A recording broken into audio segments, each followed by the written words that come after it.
Je vous propose le montage d'un modèle bien connu des pêcheurs en réservoir, le Shipman Buzzer, qui imite un chironome émergent. Personnellement, je l'utilise bien sûr en réservoir, mais aussi en rivière depuis quelques années. Pour faire le tag et l'aile, j'utilise du Vitafloss et je prends diverses couleurs, marron, blanc, pourpre ou gris, ce qui me permet de faire face à toutes les conditions de luminosité.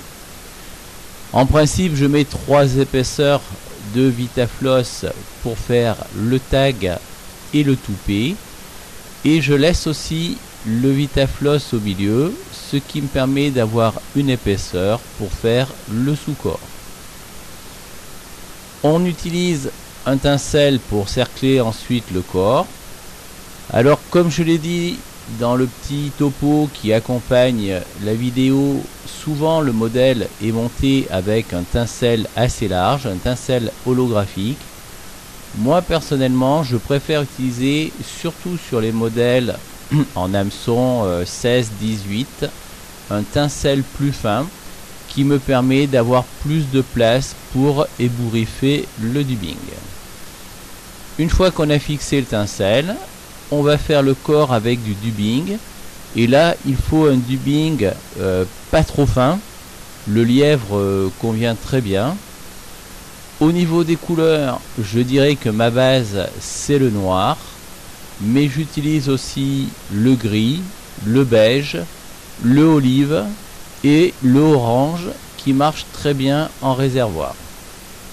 Donc on fait le corps en procédant par petites touches pour pas faire un gros pâté de dubbing, et on va aller ainsi jusqu'à l'œillet. On va s'arrêter un tout petit peu avant.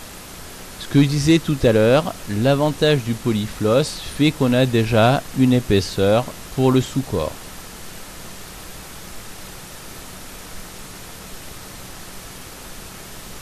Alors pour l'utilisation de ce modèle, soit on ne graisse que le toupet et on laisse le reste immergé, ou éventuellement on peut graisser toute la mouche.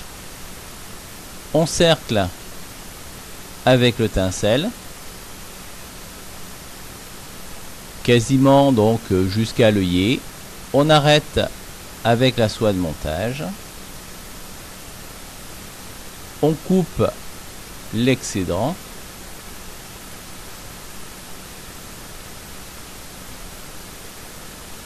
Et ensuite, c'est exactement comme pour le cul de canard voilier.